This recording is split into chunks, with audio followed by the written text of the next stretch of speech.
Every modern game is built on top of a core engine code that provides the most basic functionality a video game needs. It provides services like graphics rendering, audio playback, input detection, memory management, physics, file system operations, animation, concurrency, error handling, events, and many more. At the heart of every game engine runs a loop that executes the core code that allows the game to function. The game loop is an infinite loop that prevents the application from exiting unless the user requests it by pressing some form of button. Each iteration of the loop represents a single frame displayed on the monitor. The game loop has four general functions. First, it captures user input, either as an event from the operating system or by manually checking the state of connected hardware components. User input can come in various forms such as keyboard key presses, mouse button clicks and wheel scrolls, joystick movement, controller buttons, or any other human interface devices connected to the system. The captured input events are then passed on to the game's subsystems for further handling and creation of specific behaviors. There are a few types of input that can be received from the input device. The most common type is a digital button, which has two possible states, pressed and released. This type of input can come from devices like keyboards, mice buttons, and console controller buttons. Another type of input is analog data, coming from devices like joysticks. Simply put, analog input can have a range of values, as opposed to digital input, which is binary. A good example of this is the stick in a joystick device. The stick can move on a 2D plane and produce a range of values on two different axes. When the stick is moved, the game does not receive the state of the stick, but rather the strength at which it was pulled on each axis. The game then reacts based on the strength of the input. Analog input can also come from devices like accelerometers and pressure buttons. The second function of the loop is to update all entities in the game. Taking the user input into account, the code now has to update all object data for the next frame. The update function can include changing object transforms based on their velocity and other physics properties, creating or removing objects from the scene, modifying object-specific game parameters, etc. Updating the game may sound like an easy task, but it's actually very complex, especially in modern 3D games, where a scene may contain hundreds or even thousands of objects.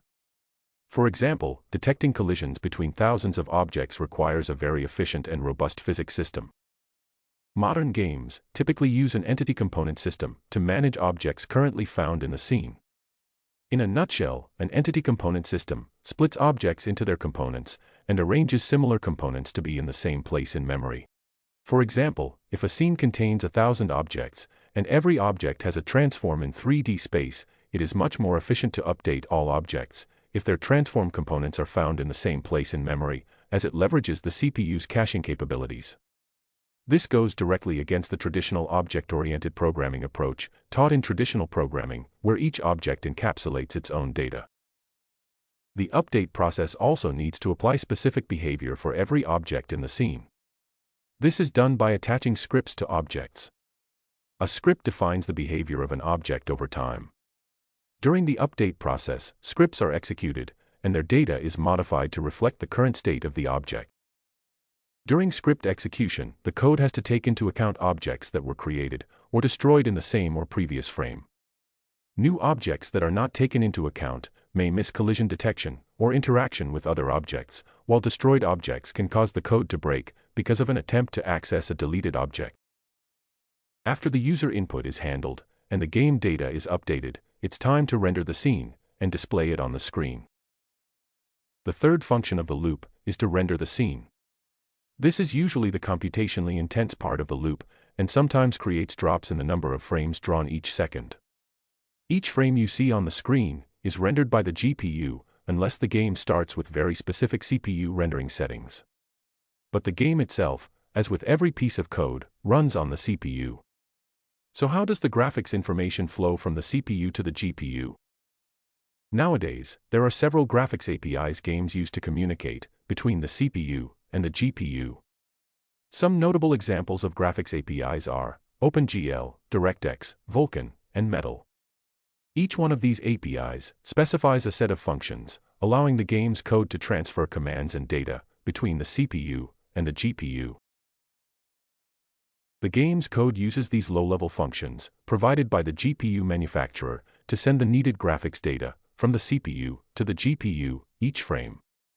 After updating the GPU with the necessary graphics changes, the code will tell the GPU to start drawing the scene, at which point, it will use the data stored in its memory to render the requested objects. A standard computer monitor has a refresh rate of 60 Hz, which means it redraws the screen 60 times per second. We can't really see the screen refreshing because our eyes integrate the information from multiple refresh cycles to perceive smooth motion. This integration happens because of a phenomenon called persistence of vision, where the image remains in our retina for a brief period after the light stimulus is removed. If the monitor draws the screen 60 times per second, it means that the GPU must render the scene roughly 60 times per second as well. If the GPU renders less than 60 frames per second, the game will not run smoothly and might hurt the player's experience. So if each iteration of the game loop is a single frame, the loop has to execute all code inside it 60 times per second. This means that each iteration must be done in 16.66 milliseconds or less. But this whole system creates a bit of a problem. If a computer with slower hardware runs a modern 3D game, the number of loop iterations it can execute each second can be far less than a faster computer. While faster hardware can easily run at 60 FPS and update the game at normal speed, slower hardware will update the game data at a lower speed, which will cause the game itself to run slower. This brings us to the fourth function of the game loop, frame rate control.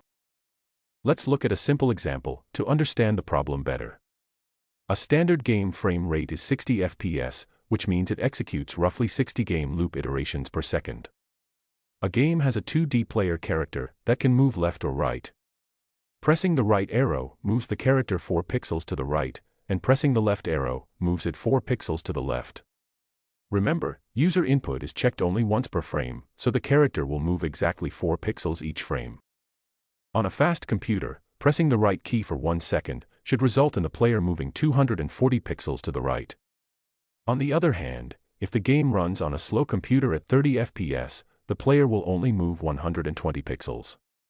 This effectively makes the game speed dependent on the hardware.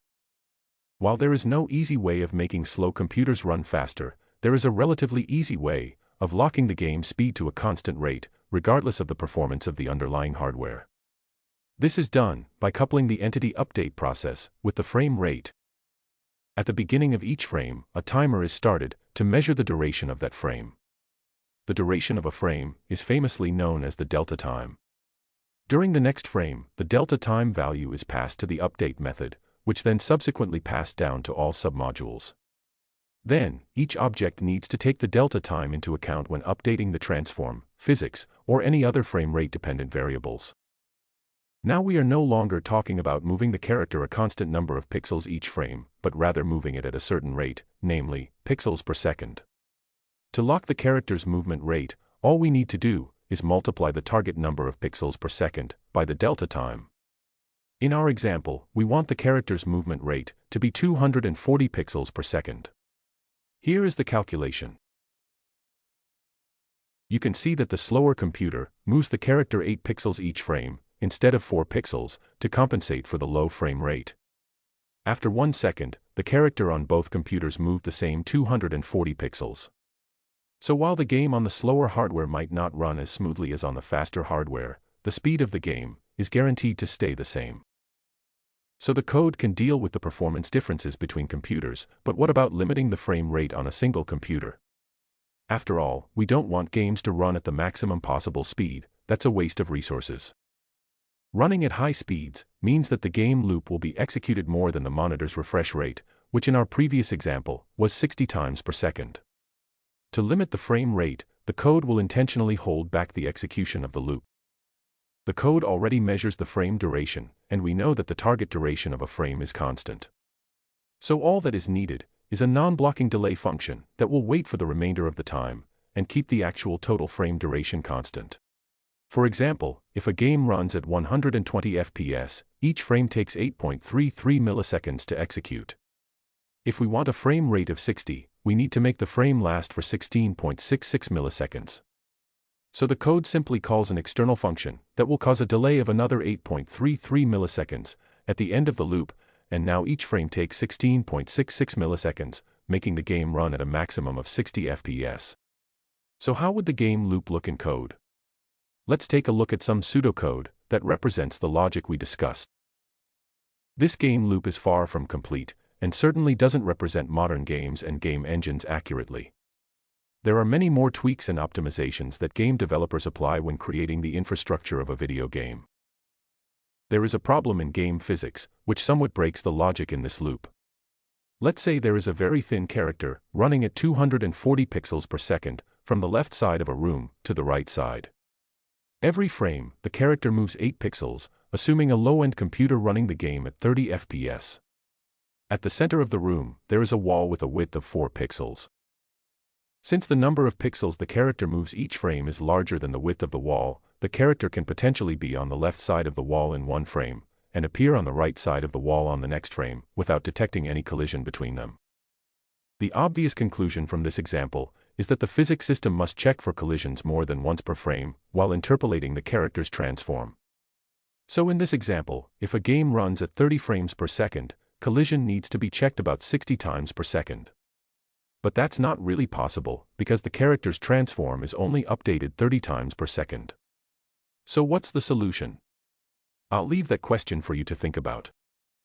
This video was inspired by the incredible book, Game Engine Architecture, by Jason Gregory. This book will teach you everything about how modern video games and game engines work at the lowest level, including system architecture, development tools, debugging, math, physics, graphics rendering, animation, body collision detection, audio, concurrency, and many more subjects. This book is like a master's degree in computer science, with a focus on game development. It is not a book to read in a week and put back on a high shelf, but a book to learn, keep as a guide, and consult with when needed. As a software engineer and a game developer, I found it very valuable in my projects, so I highly recommend reading it. It will give you a detailed view of how these complex things called video games actually work. You can find a link to the book in the description below. Thank you for watching. If this video was helpful to you, please consider leaving a like, so this video can help more people on their journey.